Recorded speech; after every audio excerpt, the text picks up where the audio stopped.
고즈넉한 포천의 한마을에 50년을 함께한 김영감과 박할머니가 살고 있었다. 새벽녘 박할머니는 김영감의 마른 손을 어루만지며 잠에서 깼다. 그 손은 평생을 굳은 살과 마디로 채워온 남편의 역사였다. 그들의 방에는 세월의 흔적이 고스란히 묻어 있었다. 낡은 장롱, 빛바랜 가족 사진, 그리고 창문 틈으로 스며드는 새벽 공기. 박할머니는 익숙한 풍경 속에서 깊은 안도감을 느꼈다. 김영감은 잠시 눈을 떴지만 이내 공허한 눈빛으로 천장을 바라보며 다시 눈을 감았다. 평생을 성실하게 살아왔지만 그의 마음 한 구석에는 채워지지 않는 갈증과 알 수 없는 권태가 자리 잡고 있었다. 젊은 시절의 열정과 치기 없이 그저 묵묵히 밭을 일구고 가족을 부양해온 자신의 삶에 그는 말할 수 없는 공허함을 느꼈다. 사실 김영감의 삶은 늘 그림자 속에 있었다. 그의 이름은 김영감이지만 젊은 시절 그의 이름은 김태수였다. 그는 누구보다 꿈 많고 호기심 가득한 청년이었다. 한때는 화가가 되고 싶어 낡은 스케치북에 들꽃과 풍경을 담았고 또 한때는 시인이 되어 사람들의 마음을 울리는 글을 쓰고 싶어 했다. 하지만 가난은 그의 꿈을 짓밟았다.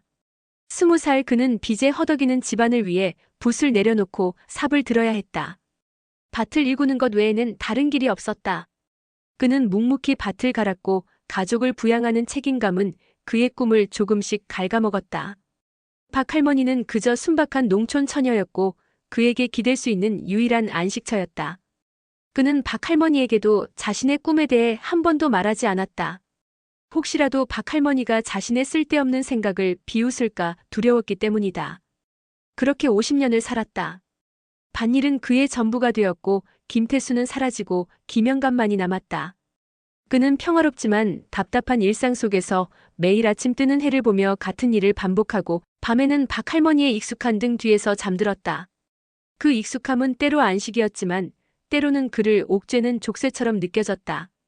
문득 김영감은 이대로 죽는다면 그의 인생은 오직 밭일과 가족이라는 단어만으로 정의될 것이라는 생각에 휩싸였다.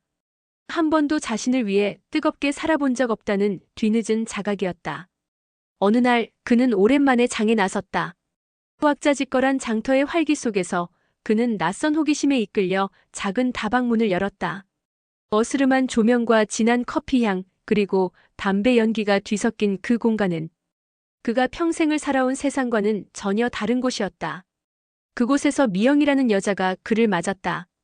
어머 오빠 앉아요. 이런 곳은 처음 오셨나 봐. 미영은 가슴이 깊게 파인 옷을 입고 그의 손을 잡고 손가락으로 그의 손바닥을 은밀하게 쓸어내렸다.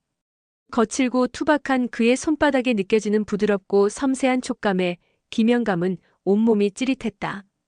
그는 그 순간 잊고 지냈던 자신의 존재를 확인하는 듯한 기분에 휩싸였다. 나이 들면 다 지겨워진다고들 하는데 오빠처럼 이렇게 멋진 분이 혼자 다니다니 내가 다 아쉽네. 그녀는 김영감의 눈을 똑바로 쳐다보며 말했다. 오빠가 뭘 원하는지 내가 다 알 것 같아. 겉모습은 늙어도 속은 아직 팔팔하잖아. 미영의 유혹적인 말과 손길은 굳게 닫혔던 김영감의 마음을 사정없이 흔들었다. 평생을 박할머니에게서 느껴보지 못한 노골적이고 충동적인 욕망이 김영감의 심장을 뛰게 했다.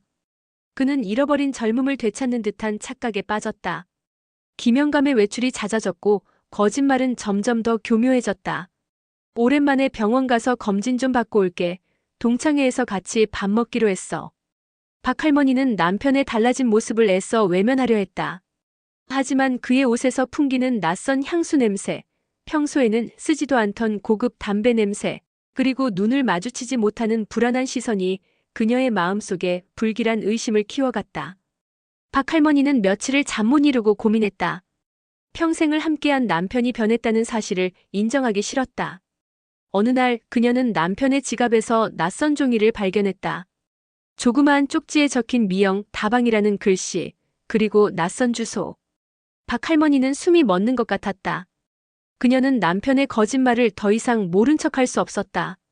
그녀는 떨리는 마음으로 지갑 속의 전화번호를 조심스럽게 눌렀다. 여보세요? 그녀의 귀에 들려온 건 젊고 앳된 여자 목소리였다. 누구세요? 박할머니는 한참을 망설이다 겨우 입을 열었다. 혹시 김영감 아세요?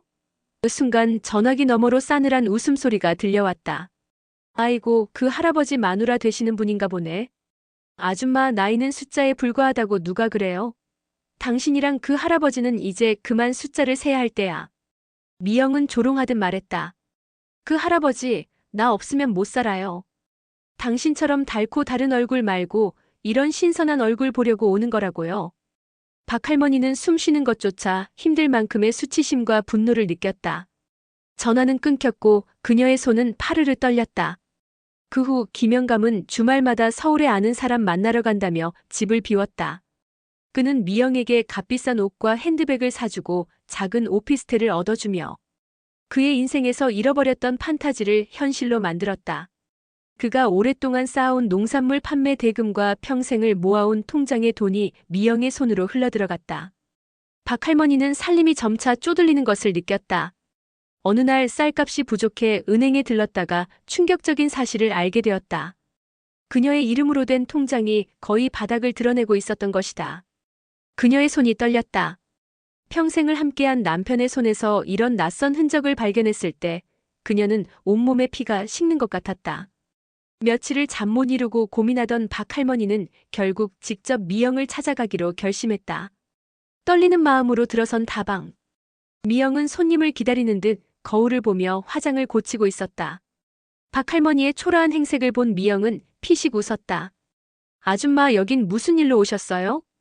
박할머니는 떨리는 목소리로 부탁했다. 아가씨, 제발 우리 영감 좀 놓아줘. 평생을 함께한 사람이야. 내가 잘못했어. 돈이 필요하면 내가 줄게. 제발. 부탁이야. 미영은 차가운 눈으로 그녀를 내려다보며 콧방귀를 뀌었다. 돈이요? 이 할머니 정신 나갔나? 여기 오는 사람들은 아줌마처럼 달고 다른 얼굴 말고 이런 신선한 얼굴 보려고 오는 거예요. 미영은 거기서 멈추지 않았다. 그녀는 박할머니를 조롱하듯 자신의 손목시계를 만지작거렸다. 그 시계는 박할머니가 몇 년 전 김영감에게 생일 선물로 사준 것이었다. 미영은 마치 자랑이라도 하듯 손목을 흔들며 말했다. 아줌마, 이거 오빠가 사준 거예요. 예쁘죠? 이거 차고 있으니까 오빠가 내 생각만 한대요. 박할머니는 모욕감에 온몸이 떨려왔다. 미영은 마지막으로 얄팍한 10,000원짜리 지폐 몇 장을 테이블에 툭 던지며 말했다. 이 돈으로 거울이나 하나 사서 보세요. 이제 영감님 찾지 말고 그냥 가시라고요. 박할머니는 숨 쉬는 것조차 힘들 만큼의 수치심을 느끼며 그곳을 빠져나왔다. 며칠 뒤 서울에 살던 며느리 지혜가 근처를 지나다 갑작스럽게 시댁에 들렀다. 마침 김영감은 집에 없었고 박할머니는 수심 가득한 얼굴로 앉아 있었다. 평소와 다른 시어머니의 모습에 지혜는 걱정스럽게 물었다.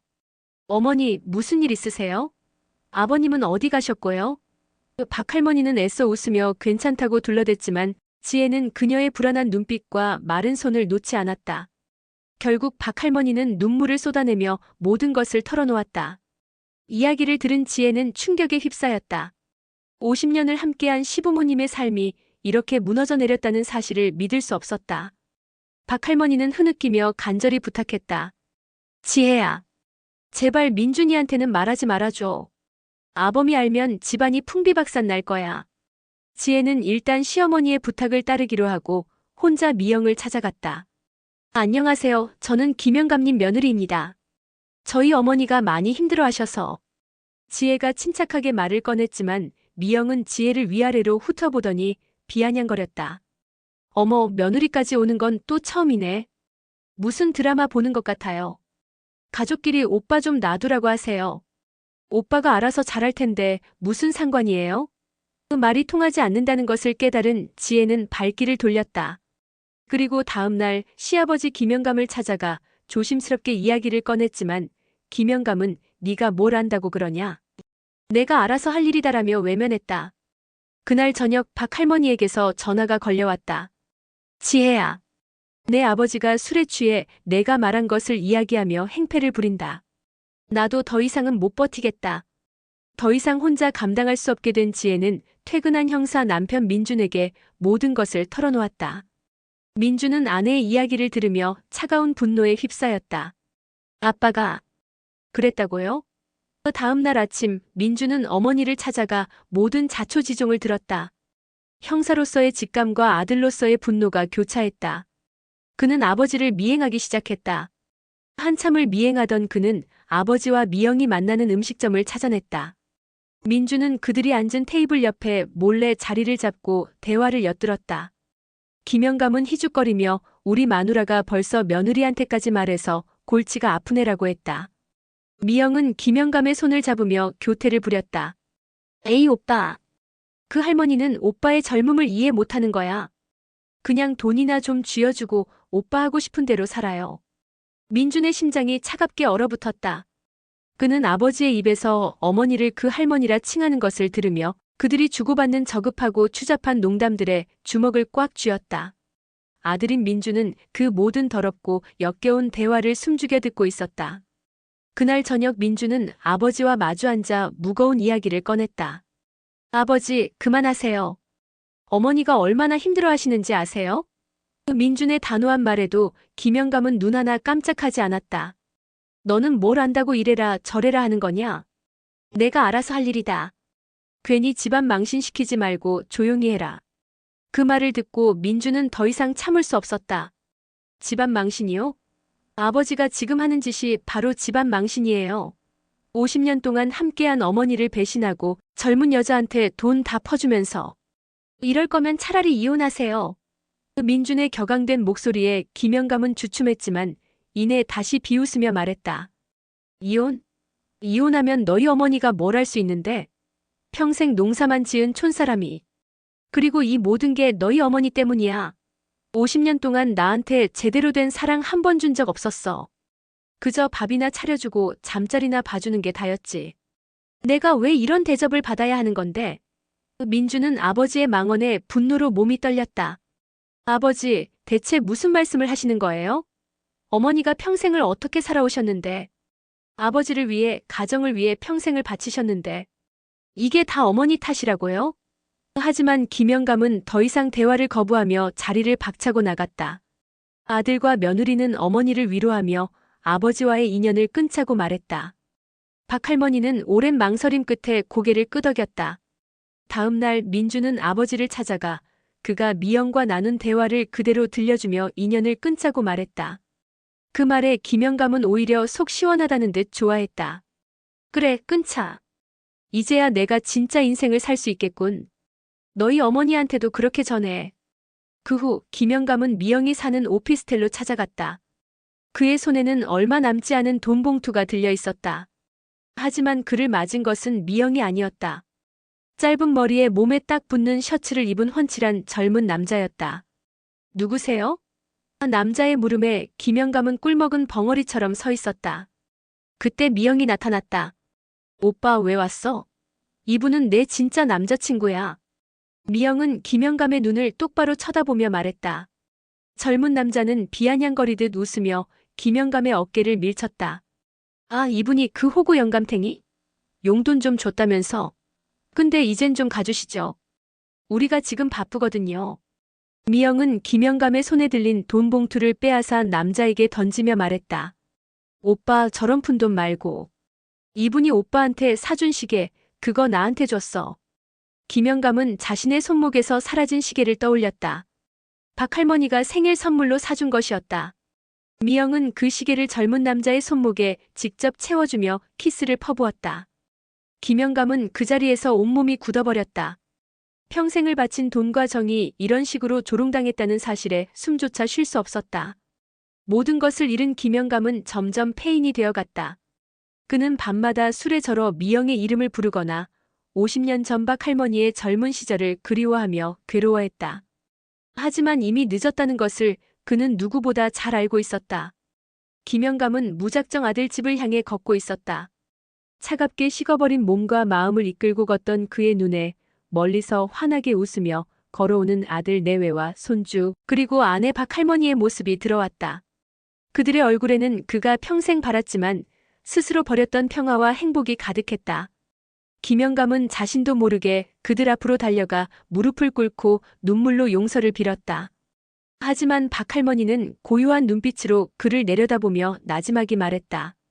우리의 인연을 끊기지 않기 위해 내가 간신히 이어갈 때 당신은 가위질로 그걸 끊어냈어. 그 말은 모든 것을 단절하는 마지막 선언이었다. 김영감의 심장이 무너져 내렸다. 그는 꿇어앉은 채 숨이 막힐 듯한 고통에 신음하며 울부짖었지만 가족은 뒤돌아섰다. 행복한 웃음소리가 사라진 자리에는 차가운 길바닥과 숨막히는 침묵만이 남았다. 그는 홀로 남겨졌다. 평생을 믿고 의지했던 가족의 온기가 사라지자 세상은 낯설고 무서운 공간으로 변해 있었다. 온몸에 힘이 빠져나갔지만 그는 죽을 수도 없었다. 차라리 죽는 것이 나을 고통이 매 순간 그를 덮쳤기 때문이었다. 폐인이 되어버린 그의 삶은 그저 살아있는 지옥이었다. 돈을 탕진하고 버림받은 외로움보다 더 끔찍한 것은 그가 스스로 내팽개친 가족의 행복한 얼굴들이었다. 그는 마을 어귀를 맴돌며 멀리서나마 아내와 아들 내외, 손주의 행복한 웃음소리를 엿들었고 그럴 때마다 심장이 갈기갈기 찢어지는 고통에 몸부림쳤다. 특히 밤이 되면 박할머니의 마지막 목소리가 귓가에 끊임없이 울려 퍼졌다. 당신은 가위질로 그걸 끊어냈어. 그는 스스로가 그 소리의 감옥에 갇혔다는 것을 알았다. 이 지독한 고통 속에서 그는 매일 아침 차가운 길 위에서 눈을 뜨고 밤이 되면 끔찍한 악몽을 꾸며 영원히 끝나지 않을 후회와 절망 속에 살아가야만 했다.